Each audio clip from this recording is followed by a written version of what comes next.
Good evening, ladies. We would like you to join the committee of Seven Hills Women's Institute in a short educational program on how to make jam. The committee will explain everything one needs to know to begin making one's own jam at home, from selecting one's fruit to the perfect temperature to ensure that one's jam sets.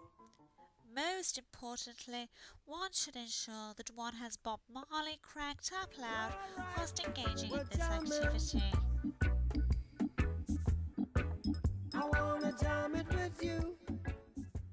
You can get your fruit from the supermarket. However, if you have the time, we recommend you picking your own. A Google search should return the results of your nearest farm, and you'll probably find this somewhat cheaper. For this recipe, we're using 900 grams of fruit, 900 grams of granulated sugar and a knob of butter. Depending on the fruit used, you may also need water and lemon juice, and we'll go into this in more detail later.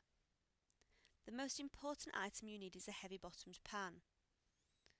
You'll also need weighing scales to measure the ingredients and a tablespoon or measuring jug to measure the liquids.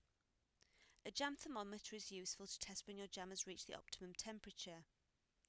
You'll also need 4 jam jars for the volumes of jam we're making today.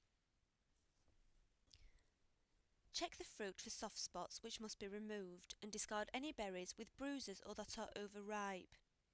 Wash them thoroughly in clean running water. Now you need to sterilise the jam jars by first washing the jars in soapy water and rinsing in clean warm water. Allow them to drip dry upside down on a rack in the oven set to 140 degrees Celsius. Leave them there for at least half an hour whilst you make the jam. Put the fruit into a preserving pan or a large heavy-based saucepan. For blackberries, you'll need to add 50 ml of water and 1.5 tablespoons of lemon juice. For plums, which should be halved and stoned, you'll need to use 150 ml of water. For strawberries, add 3 tablespoons of lemon juice. And for raspberries, you don't need to add anything. Bring the fruit to the boil and then lower the heat.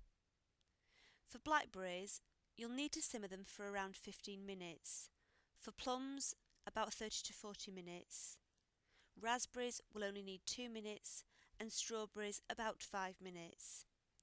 You'll see because the fruit should be soft and have turned to a liquid.